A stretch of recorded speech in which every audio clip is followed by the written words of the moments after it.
दोस्तों नमस्कार। कभी कभी लगता है कि विपक्ष को सरकार को घेरने की नीयत ही नहीं, या उनको अगर मुद्दा मिल भी जाए तो उनको शायद नहीं पता कि उस मुद्दे को कैसे भुनाया जा सकता है। बहुत इंपॉर्टेंट मुद्दा आज हमारे सामने आया था, लेकिन ऑपोजिशन की तरफ से एक भी स्टेटमेंट हमने नहीं देखा। इसके दो ही कारण हो सकते हैं। या तो ऑपोजिशन को इस तरह के सब्जेक्ट्स में कोई इंटरेस्ट नहीं है, या उनको ये लगता है कि अगर इस मुद्दे को उठाया गया तो शायद उनकी राजनीति खटाई में ना पड़ जाए। अब दोस्तों, आप सोचोगे कि मैं किस मुद्दे की बात कर रहा हूं।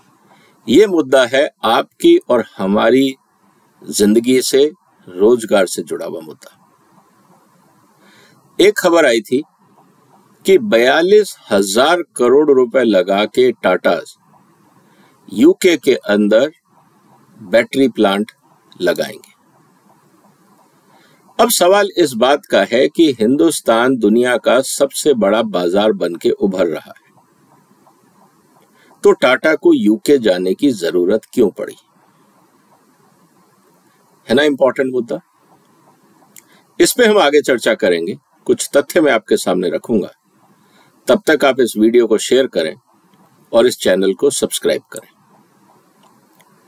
दोस्तों, सबसे बड़ी बात यह है कि जब हम पूरी दुनिया के अंदर इलेक्ट्रिकल व्हीकल की बात कर रहे हैं, और इलेक्ट्रिकल व्हीकल में बैटरी बिल्कुल एसेंशियल पार्ट है, और आज 78% मार्केट शेयर अकेले चाइना का है। मतलब चाइना अपने लिए भी बैटरी बना रहा है और दुनिया को भी बैटरीज दे रहा है। यह हकीकत है। लेकिन थोड़े दिन पहले आपने एक न्यूज सुनी होगी कि भारत में लिथियम का दुनिया का सबसे बड़ा भंडार मिला है जम्मू के आसपास। इसका मतलब हमारे पास रॉ मटेरियल भी है। हमारी कंपनी टाटा के पास टेक्नोलॉजी भी है, तभी तो वो जाके यूके में इन्वेस्ट कर रहे हैं। उनके पास पैसा भी है। भारत में जिस तरह से इलेक्ट्रिकल व्हीकल का प्रचलन बढ़ रहा है, तो निश्चित रूप से आने वाले समय में यहां पे मार्केट भी बहुत बड़ा होगा। लेकिन उसके बाद भी टाटा ने विदेश में जाके 42,000 करोड़ रुपए की बैटरी की फैक्ट्री लगाने का निर्णय किया है। ऐसा क्यों हुआ? ये हम सबको सोचना पड़ेगा। ये सिर्फ ये कह के काम नहीं चलेगा कि टाटा का पैसा है, टाटा की मर्जी है, टाटा जो चाहे करे। ये सिर्फ जस्टिफिकेशन है। हमें इसको कुरेदना पड़ेगा, इसकी डिटेल में जानी पड़ेगी और ये समझना पड़ेगा कि टाटा ने ये निर्णय क्यों लिया। भारत में प्राइवेट कैपिटल क्यों नहीं आया? ये बहुत गंभीर मुद्दा है। जेपीसी ने हाइडेनबर्ग की रिपोर्ट को लेके, अपोजिशन ने हाइडेनबर्ग की रिपोर्ट को लेके जेपीसी की मांग की थी। लेकिन हाइडेनबर्ग तो एक स्टॉक मार्केट में, वो भी एक उद्योगपति के लिए एक इशू था।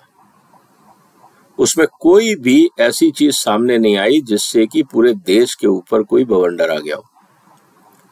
लेकिन टाटा का भारत के बाहर जाके इन्वेस्ट करना, ये एक नहीं कई बड़े सवाल खड़े करता है। एक तरफ तो हम बात कर रहे हैं मेक इन इंडिया की। भारत सरकार पूरी तरह से कोशिश कर रही है, पूरी दुनिया में जा रही है। प्रधानमंत्री पर्सनली बाहर जाके लोगों को आमंत्रित कर रहे हैं कि आप आइए और भारत में इन्वेस्ट करिए। अभी थोड़े दिन पहले पेरिस में भी प्रधानमंत्री जी ने वहां के यूरोपियन इन्वेस्टर्स को कहा था कि आप भारत आइए और इन्वेस्ट करिए, नहीं तो आप लेट हो जाएंगे। लेकिन भारत के उद्योगपति ही बाहर जा रहे हैं। निश्चित रूप से ये चिंता की बात है। आप इन्वेस्ट यहां करते, बैटरियां एक्सपोर्ट करते, हमें कोई एतराज नहीं था। लेकिन आप इन्वेस्टमेंट बाहर करेंगे, भारत में से जो बैटरी बन के एक्सपोर्ट हो सकती थी, उसके अगेंस्ट हमारी ही कंपनी का मतलब भारत की कंपनी का ही एक कंपटीशन खड़ा हो जाएगा, तो हमारे यहां से जो बैटरियां एक्सपोर्ट करने का पोटेंशियल था वो कम हो जाएगा। तो इसका इन्वेस्टमेंट का सिर्फ आज ही नहीं, दूरगामी प्रभाव भी पड़ने वाले हैं। लेकिन दोस्तों, कुछ महत्वपूर्ण मुद्दों पे हमें चिंता करनी ही पड़ेगी। आपको याद है सिंगूर, जिसके कारण ममता जी का पूरा पॉलिटिकल कैरियर रिवाइव हुआ था, आज वो चीफ मिनिस्टर हैं।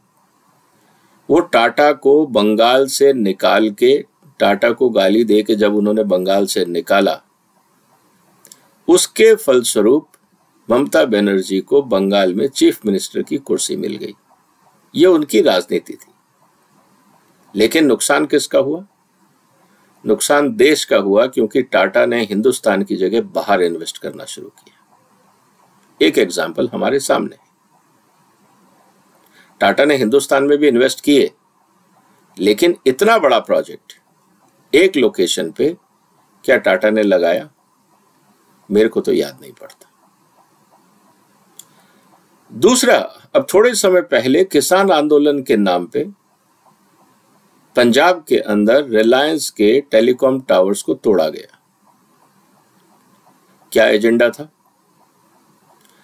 आप दलालों के पैसे पे आंदोलन करें, किसान नेताओं की राजनीतिक महत्वाकांक्षा थी, होनी भी चाहिए, कोई प्रॉब्लम नहीं। प्राइवेट कैपिटल का नुकसान करना वहां के टावर्स को तोड़ने का क्या औचित्य था? अडानी के लॉजिस्टिक्स पार्क के आगे खाट डाल के, तंबू गाड़ के ब्लॉक करने का क्या औचित्य था? आपकी लड़ाई किससे है? राज्य सरकारों को आप क्यों नहीं घेरते, जबकि एग्रीकल्चर राज्य सरकार का विषय? केंद्र सरकार को क्यों घेरा गया? फिर आप ये कहेंगे कि वो 3 काले कानून थे।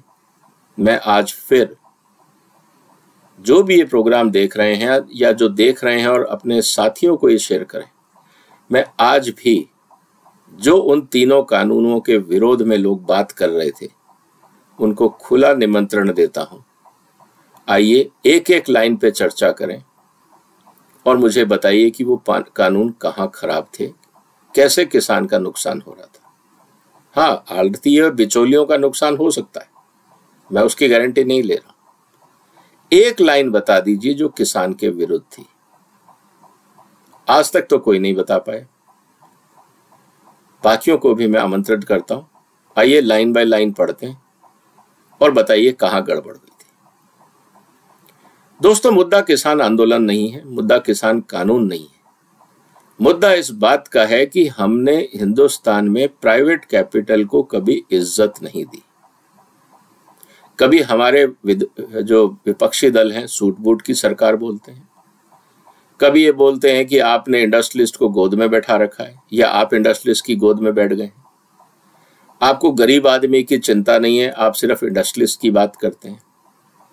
भारत सरकार रोजगार नहीं दे रही, लेकिन हम प्राइवेट कैपिटल और इन्वेस्टमेंट आने नहीं देंगे।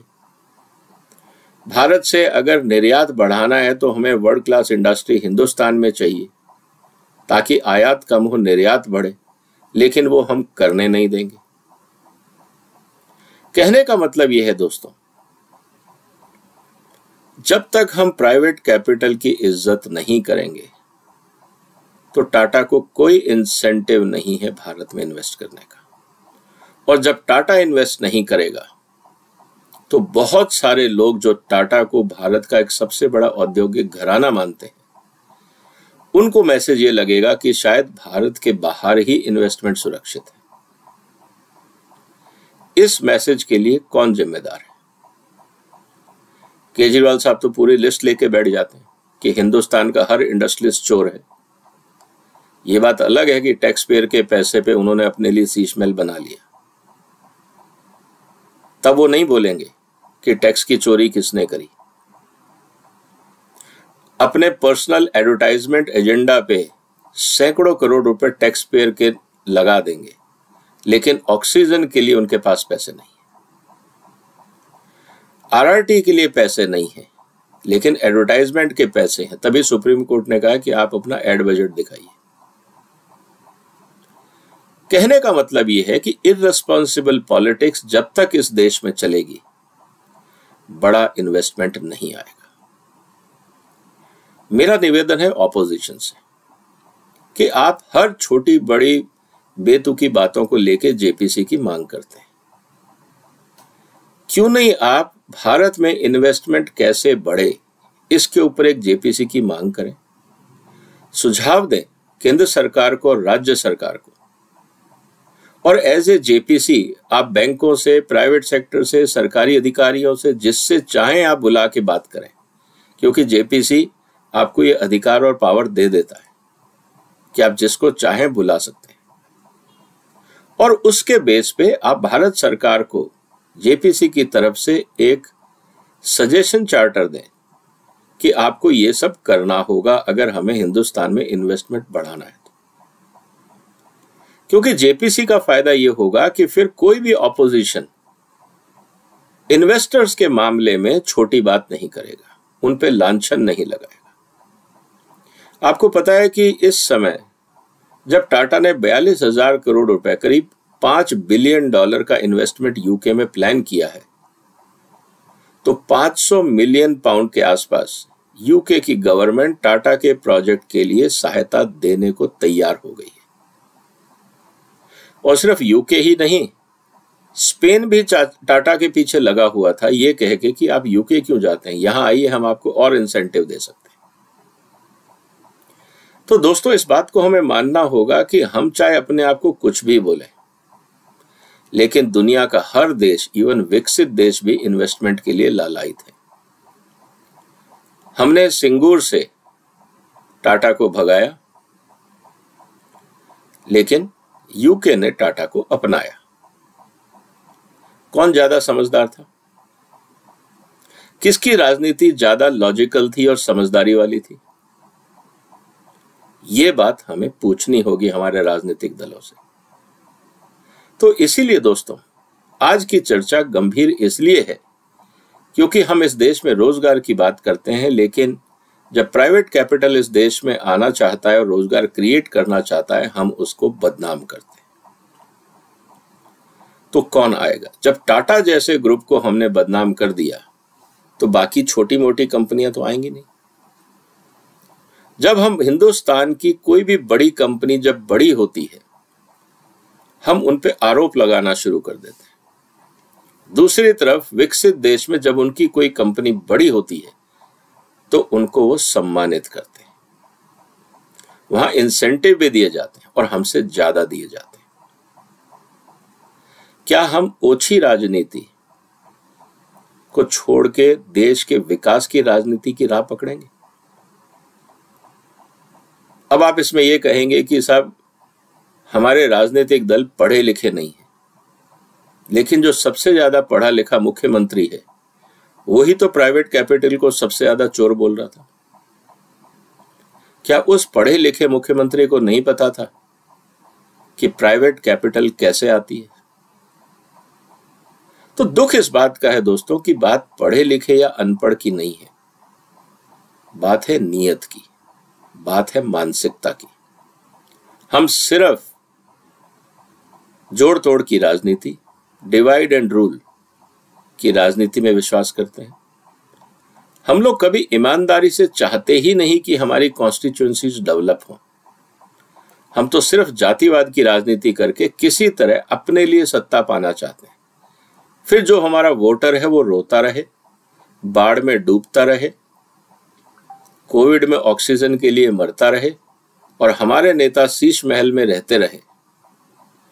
अगर ये होगा तो एक बात तो पक्का है दोस्तों, कि भारत के अलावा दुनिया में और बहुत जगह है जहां इन्वेस्टमेंट हो सकता है।